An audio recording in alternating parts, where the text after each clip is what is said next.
face of it. You're about to see something you have never seen on television before. For our search planning efforts, we are assuming that the vessel has sank. We believe it sank in the last known position that we recorded on Thursday. So what that means, though, we just change our search planning efforts. We are still looking for survivors or any signs of life, any signs of that vessel. We are still doing that. So the search for survivors continues. But that search is looking less promising this afternoon. The Coast Guard is scouring thousands of miles of ocean for any sign of the missing cargo ship El Faro.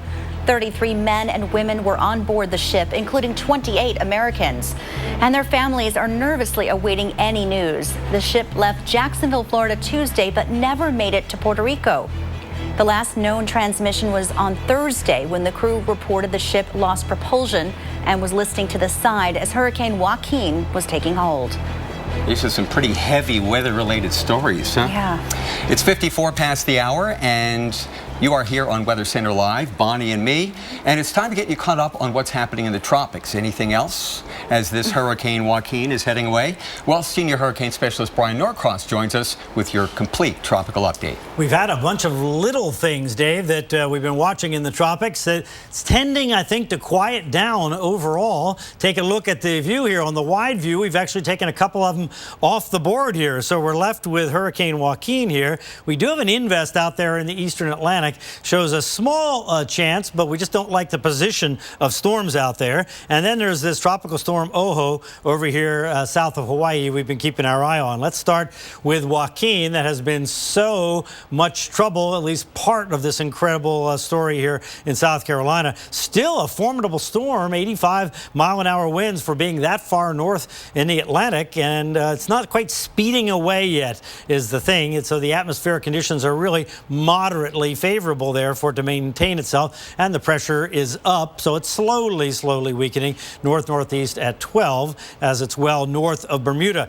There you see it speeding along, and there you see the very strange track that it took down to the south, and then it just stalled here over the central Bahamas. Now, because we've been so wrapped up covering South Carolina and what's been going on our coast over here, we haven't talked as much as we might have about the central Bahamas.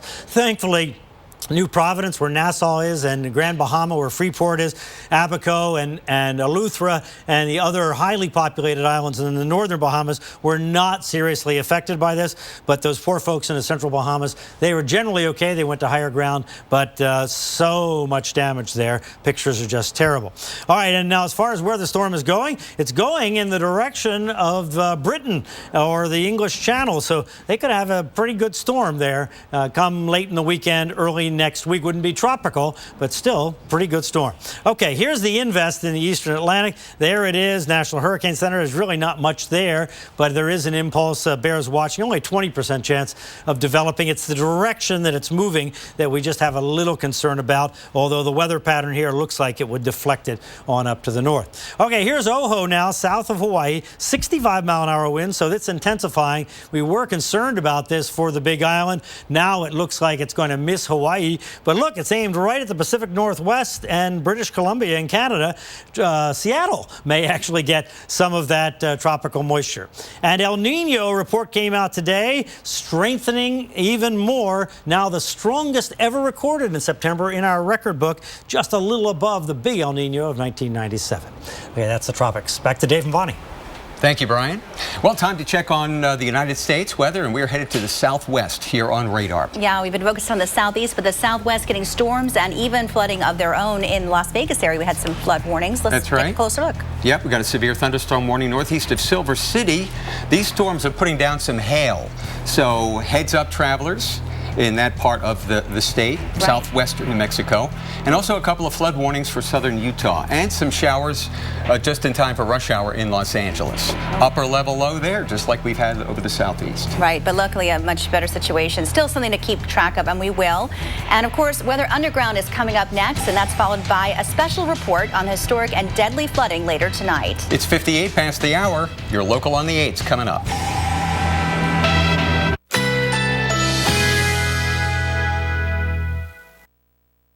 Currently in our area, 76 degrees under mostly cloudy skies.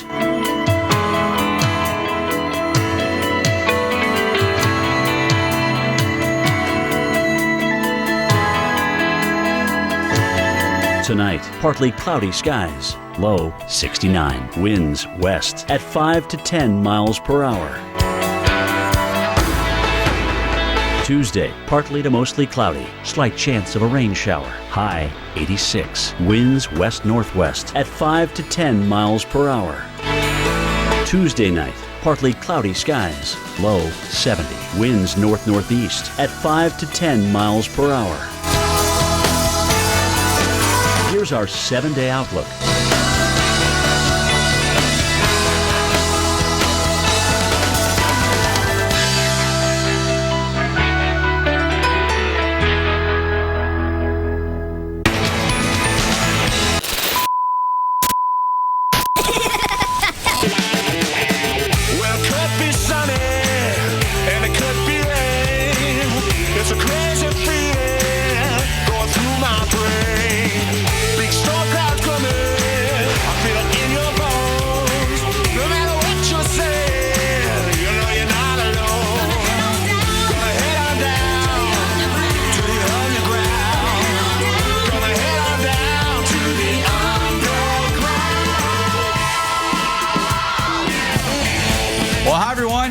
Welcome into a special edition of Weather Underground. I'm Mike Bettis alongside Sarah Dillingham and Carl Parker. We're on for the next 3 hours tonight to cover this historic and still ongoing flood disaster in the Carolinas.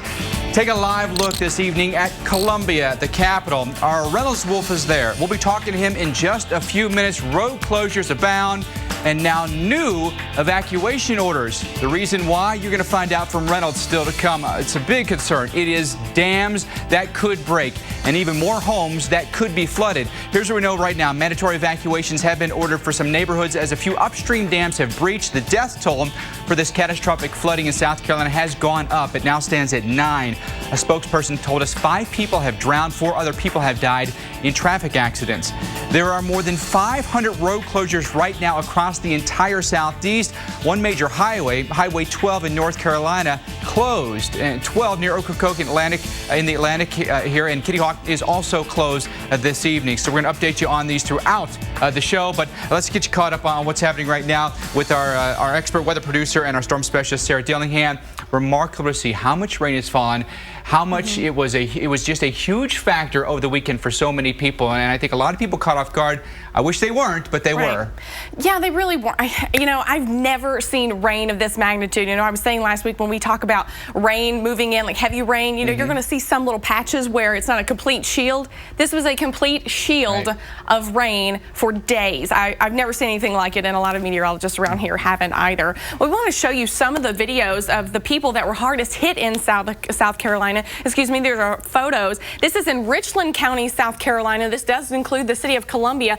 Take a look at these washed out highways. You know, as we were going throughout the weekend, we were seeing these roads that were sort of being inundated with water. You couldn't really see the roads, and a little sort of piece by piece was being eroded away by these waters. You can see the floodwaters you could not hold them back, just the volume of water that was rushing down these creeks. So let's take a look at some of the rainfall totals that we've seen. Take a look at this map. This is some of our PWS station owners in the area in South Carolina. Look at that, 25.08 inches at South Carolina Department of Transportation in Williamsburg. Just incredible rainfall totals, and you can see all those extend all the way down into Charleston, even seeing some of those white areas, those white contours. That's over 20 inches there as well. 19.96 inches at Woodlands at Westcott, and almost 20 inches or 19 inches there at Point Pleasant. So just incredible amounts of rainfall in an incredibly short period of time. You think about this over a number of 3 and 4 days. I mean, I want to go back and look and see at all the observations. How many consecutive observations reported rain or heavy rain? It's just ridiculous. 25 inches in some place. That's remarkable for sure. Well, back to the concern about the dams breaking in Columbia, South Carolina. We're here with storm specialist Carl Parker. He's going to break down the current threat in just a moment. But people being forced to leave their homes. We're going to get you to the scene this evening. All right, our Reynolds Wolf, he's in Columbia. Reynolds, can you give us an update on what's going on here? We know that some neighborhoods are now being asked to evacuate. What's the latest? Well, I mean, to tell you what's happening right now, we got to go back in time a little bit. If you just have a little bit of patience with me, let's go back early on Sunday morning. Your friend and mine, weather producer Greg Diamond, and we were doing our early morning show. We were over in 5 Points, and he gave me some information from some weather stations, some private weather stations, which are about 3 miles to, well, the northeast of where I happen to be. There's one weather station north of Forest Lake. They reported a total just over 9 inches, okay? Now, another mile to the northeast of that, you had another weather station that had over a foot of rainfall. Those numbers, what's really important about that, the rain started picking up from midnight to the time we began our broadcast at 5 a.m. on Sunday morning. It was around that time that water went right into Forest Lake, overtopped that earthy dam. Didn't break it, but overtopped it. It went into Gills Creek, which is right behind me. We were live there yesterday. That went down, flooded into all those neighborhoods. It happened that fast. So you have a string of these little lakes connected by these creeks, and one after another, like a stack of dominoes. When you have one that breaks or overtops, you've got threats that go downstream. The big deal about today is there was some news that came that there was a dam that was overtopped way up to our northeast that had possibly broken. The fear was that water was going to go into Forest Lake, which had been overtopped, had not broken, but had overtopped. The water is 2 feet higher than it should be. Already, communities around Forest Acres, guys, they're saturated. The police station itself was completely submerged at times. So now that water is going to flow down. We were live all day at a neighborhood that had been dealing with the rising flood waters. Homes that have been wiped out, homes that have been destroyed, and now they're looking at the potential of round 2 happening today because of today's additional rainfall. It's absolutely mind-boggling. What's amazing, guys, too, think about this for a moment. You've got all these homes that have been damaged terribly. These guys don't have flood insurance. Why in the world should they? It doesn't flood in this area. They have some, occasionally it will happen, but not of this magnitude. It's flooding in places that these people have never dealt with before. So it's a horrifying thing. It's very frustrating for people. And as Nikki Haley said earlier today, the governor of South Carolina, she mentioned about how that we're dealing with the process going from as it was occurring to the point of now we're kind of assessing, if you will, and then we go to the recovery phase. Right now, we were in the middle of assessing the situation when the threat of more flooding was coming on. So now we've got to kind of back up. The raindrops have moved off. We still have the sound of the Black Hawk helicopters. There's the pitter-patter of the heartbeats of a lot of stress. And Carl, you got to know, a lot of folks are frightened tonight, keeping a sharp eye on that water, possibly rising and moving right back into their homes. Well, no doubt about that. At least the rain is letting up at this time, but the damage has been done. And well, thank you so much, Reynolds. We want to show you some of the totals right now from the region, and these are really remarkable figures. When you think about the fact that Columbia, South Carolina, in an average year, gets 44 inches of rain, 44. And so we've gotten 26 in some parts of South Carolina. In Richland County, we got 20 inches, so more than half of that amount. Terrific amount of rainfall, and most of that came in a pretty short period. The rain was developing Friday, but by late Friday through Saturday, going through Sunday, that's when it happened. A huge area of 12 inches plus in southeastern parts of South Carolina. And then look at this, where it stacks up relative to some really big flood events. Now, what all of these recent flood events have in common is very slow-moving systems, and there has been an increase in slow-moving systems in recent years. This is related to warming, and this was one of those slow-moving systems that was taking all that moisture and throwing it back into South Carolina. We're finally now on the tail end of that, and so we've got some lingering showers and some lingering concerns, including that flash flood warning there for possible dam breaks on the east side of Columbia. But in terms of additional rainfall, at least you look at the model here. Yes, that's good. Maybe an inch at the very most in Columbia, and otherwise things are really going to be drying up. But the damage has been done. It's going to take a long time for those rivers to crest and then come back down. There's always that huge lag where it could be days after the event that they actually peak. Absolutely. All right, Carl, thank you for that very much. Hey, coming up next on Weather Underground, how did the historic South Carolina flood happen? Carl and I are going to head up to the lab to analyze a series of weather events that came together at the same time to create a flood never seen in state history. You're watching Weather Underground on the Weather Channel.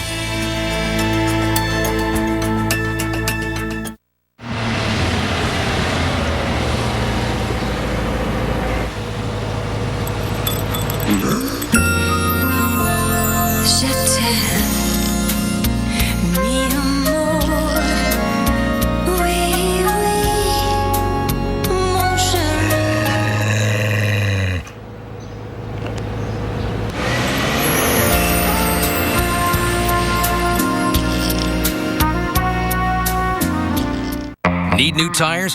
Right now at Pep Boys, when you get 3 Falcon, Cooper, or Hankook tires, you get the 4th tire free instantly.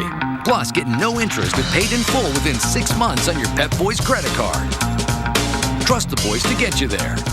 If you let your... We got the new Temperflex, and it's got the spring and bounce of a traditional mattress. You sink into it, but you can still move around. And now that I have a Temperflex, I can finally get a good night's sleep. Change your sleep. Change your life.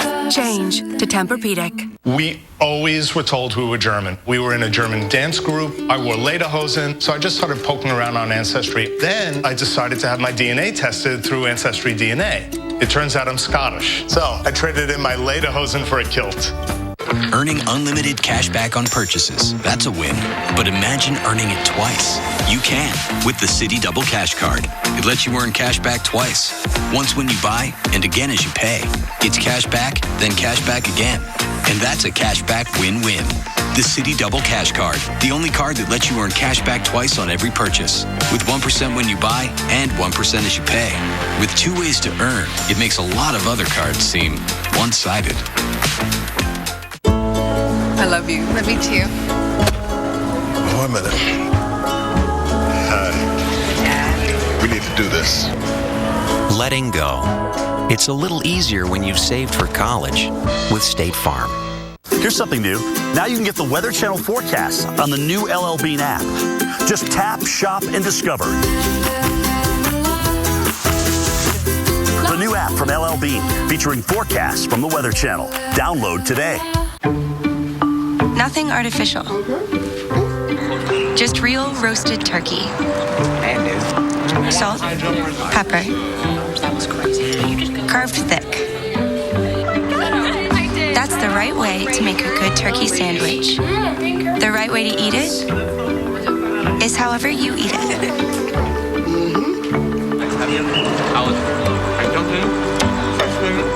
Panera.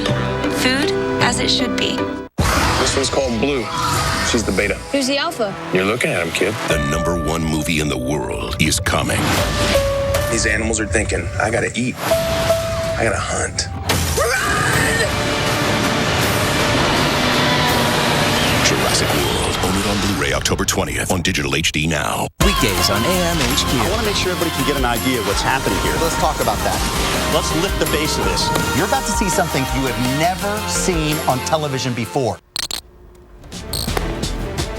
And welcome back to Weather Underground. This is brand new video from Columbia, South Carolina, where the cleanup has already begun for many residents that saw some of this catastrophic flooding. We had some areas receiving 18 to 20 inches or more of rainfall in the last few days. And you can just see these poor people having to take virtually everything that they own out of their homes and try to get some of this cleaned up. And hopefully most of this is not a total loss. They're going to be able to salvage some things, but a lot of residents across South Carolina dealing with this, many scenes like this. Mike, over to you in the lab.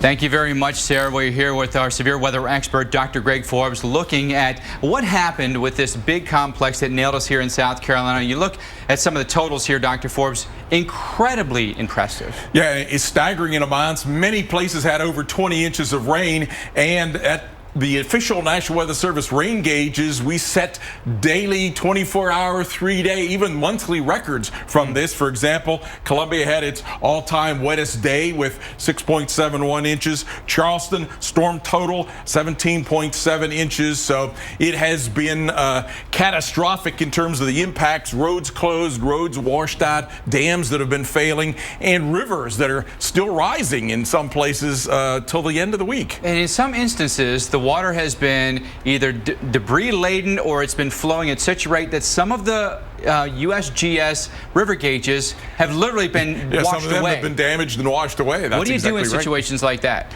Well, without data. Well, what they can do after the fact is go out and look at the debris markings on nearby buildings, on signposts and things like that to record the highest gauge levels. Can that help you estimate what river flow might have been at the time too? There's definitely correlations that they've built up for each river basin and each river location that relates the height of the water to the flow rates of the water. So if they've got the maximum height, they can get the maximum flow rate. All right, Dr. Forbes. You've got some a little bit of a weather CSI here about exactly how all of this played out. Can you step us through this? Yeah, indeed. Certainly, Hurricane Joaquin played a huge role in this. Not a direct role, but an indirect role. It certainly created a huge amount of moisture, not just at the surface, but a deep layer. And so some of that moisture got stripped off, especially off the northwest side, and worked its way, as we see here, toward the South Carolina and southern parts of North Carolina region. So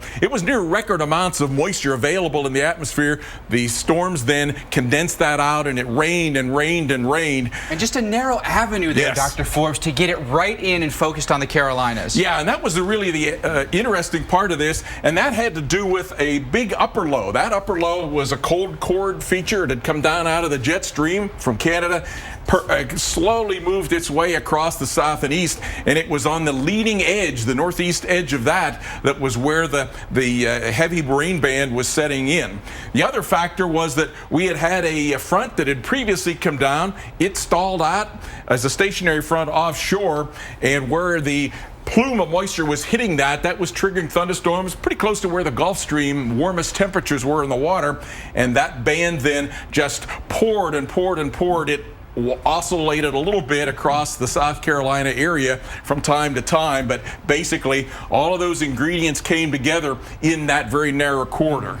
This and minor shifts could have changed things. If that front was a little bit more offshore, we may have been spared. Yeah, absolutely. Or if this upper low had moved faster, it wouldn't have rained as long. If Joaquin had moved faster and moved away, it wouldn't have rained as long or as hard. So worst case scenario came to fruition. And we saw huge totals. You ever seen a pattern set up like that before? No, not really. No, this is pretty unique. And unique is a great way to describe it. Dr. Forbes, thank you for that great analysis. When we come back here on Weather Underground, it has been deemed the 1 in 1,000 year flood. But what exactly does that mean? And why, statistically speaking, it could happen again in a year? Our experts are going to show you when Weather Underground returns.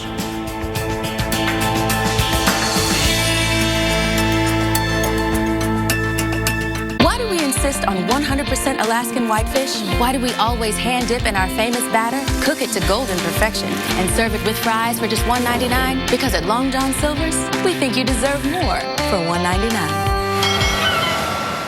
The holidays bring many challenges to the feet. By day, they must stay warm, but by night, beautiful, smoother, and ready to impress the other party animals. Dr. Scholl's Dreamwalk Express Petty. Gentlemen prefer quality over quantity, but at Joseph A. Bank, you get both. Buy one, get 3 free on a huge selection of blazers, suits, and sport coats. Choose your fit, slim, traditional, or big and tall, only at Joseph A. Bank. We've worked pretty hard to become the world's largest independent refiner and to be America's 3rd largest producer of renewable fuels. But we've also worked hard to be named one of Fortune's most admired companies by giving over 125,000 volunteer hours a year, donating over 1 million pounds of food to local food banks, and building homes for Habitat for Humanity. To appreciate a company's true value, you have to understand the heart of its people. Oh, man. Like a good neighbor, State Farm is there. You're covered, Harry. You got to do it like this. Like a good neighbor, State Farm is there. Hey, George. Hey, Jim. State Farm agents are there whenever you need them. That's amazing. It's amazing. This is amazing. That's amazing. Real people are discovering surprising things at Chevy. We're sold. It's so pretty. Beautiful. It feels great. Perfect. This is not what I would expect from a Chevy at all. Get more than you expect for less than you imagined. The 2015 models are going fast. Find your tag and get cash back for 15% of the MSRP on select 2015 vehicles in stock. Or get 0% financing for 72 months on most remaining 2015 Chevy vehicles. What's the word on Weather Underground? Drum roll. The weather geeks have weighed in and... boom. They geekin' love it. Weather Underground, my friend. Hopefully you learned something with that. I'm a weather geek for life. Join in on the fun. Weather Underground, Geek Nights at 6 on the Weather Channel. I won this 55-inch TV. Skin's ability to retain moisture and elasticity weakens over time, so skin looks older. Gold Bond Strength and Resilience. Plumping moisturizers and proteins leave skin more resilient, youthful. 84% saw improvement in 5 days. Gold Bond Strength and Resilience. Diabetes affects every part of my skin. It affects my hands, my feet, my legs. Gold Bond Diabetics Dry Skin Relief for long-lasting moisturization. 90% saw noticeable improvement in 1 hour. Healthy skin feels good. Great time for a shiny floor wax, no? Not if you just put the finishing touches on your latest masterpiece. Timing's important. Comcast Business knows that. That's why you can schedule an installation at a time that works for you, even late at night or on the weekend if that's what you need, because you have enough to worry about. I did not see that coming. Don't deal with disruptions. Get better internet installed on your schedule. Comcast Business, built for business. An idea what's happening here. Let's talk about that. Let's lift the base of this. You're about to see something you have never seen on television before.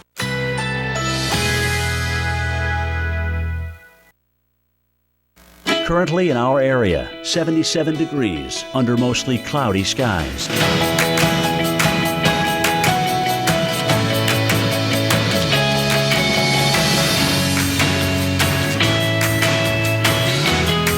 Tonight, partly cloudy skies, low 69. Winds west at 5 to 10 miles per hour. Tuesday, partly to mostly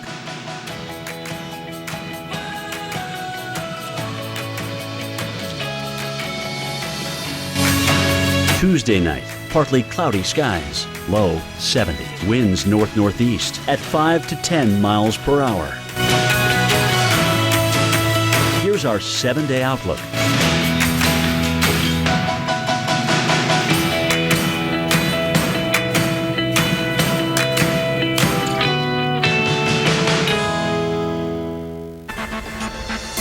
Welcome back to Weather Underground. I want to update you on a tornado warning, actually, that is in Arizona. You can see this upper level low spinning. Look at the swirl associated with that thing. That's certainly creating some lift in the atmosphere and also some rotation there, some shear there. And you can see a little bit of a supercell there. This is well east of Phoenix. This is in relatively rural areas at the time. But for Gila and Navajo counties, this is in effect until 3:45 p.m. Mountain Time tornado warning. If we take a look at the storm relative velocities, you can certainly see that little red and green couplet there in the middle of your screen, and the community of Pine Top Lakeside, that is in the path. We're going to time this out, and you could expect this storm to arrive in your area by 3:30 p.m. local time and Sponseller by 3:39. We're going to be watching this very closely. This is radar indicated at the moment, but if anything changes, we'll bring you the latest. Mike? All right, Sarah, thank you very much. Dive deep into what led to the historic flooding in the Carolinas over the weekend. Check out a recap of the radar, taking you back beginning Friday morning through Saturday. Just torrential rain falling for us in South Carolina and North Carolina, then really focusing in South Carolina between Charleston and Columbia here, going through Sunday, finally beginning to taper off, lifting a little bit farther north, going late Sunday and then overnight. But it has been non-stop rain for us here with a very focused avenue of rainfall for us here. And unfortunately, we thought it would play out this way, and it has indeed. A lot of flooding. So we have with us again, Sarah's here, our severe weather expert, Dr. Greg Forbes, and Weather Underground meteorologist Bob Henson joins us live from Norman, Oklahoma as well. Bob, good to talk to you. When you look back now at the last 3 days, anything in particular that catches your eye with just how devastating this flood has been? You know, it's really unusual, obviously, to get rainfall amounts on the order of 20 to 30 inches over several days. I'm struck just sitting here thinking about this at some of the similarities between the forces that structured this event and the forces that structured Sandy. And it's not to say, obviously, that this was the same thing as Sandy, but in both cases you had a very strong upper-level low that cut off and spun the location that forced a lot of easterly flow into the eastern U.S. So instead of happening in New Jersey and New York, it happened in South Carolina, and obviously there wasn't the tremendous storm surge, but that same kind of intense focused easterly flow can just cause a lot of havoc, whether it be pushing surface shore or pushing in the heavy rain and intense moisture banding that happened in this system. Now, Bob, I wanted to ask you, I noticed that you were in Norman the other day. You've been there the past few days. You're actually at a conference for Society of Environmental Journalists, Weather, Water, and Energy. I'm curious, what are some of the attendees saying about this event? What's their take on it? Well, people are just arriving the next couple of days. I'm a little bit ahead of folks since I've got relatives and friends here. But it's already the topic of discussion among an email among a bunch of people. I think it's going to actually bubble up. There's a opening plenary session on Thursday morning after some workshops. And Catherine Sullivan from NOAA will be there. And the topic of that is actually the connection between extreme weather and climate change. So I suspect there will be some spirited discussion and a lot of give and take on that topic.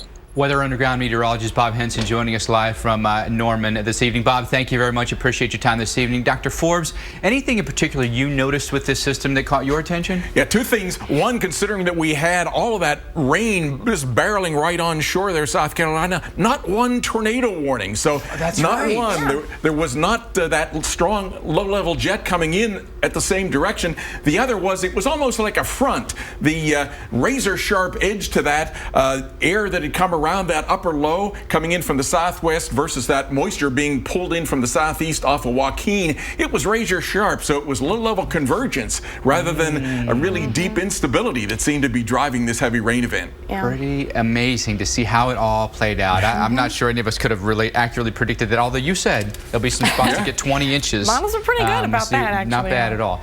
Okay, when Weather Underground returns, we look at the current hazards in the Carolinas and what they face. Does the threat of more rain mean more flood concerns? We break down the radar and the expected river crest when Weather Underground on the Weather Channel returns.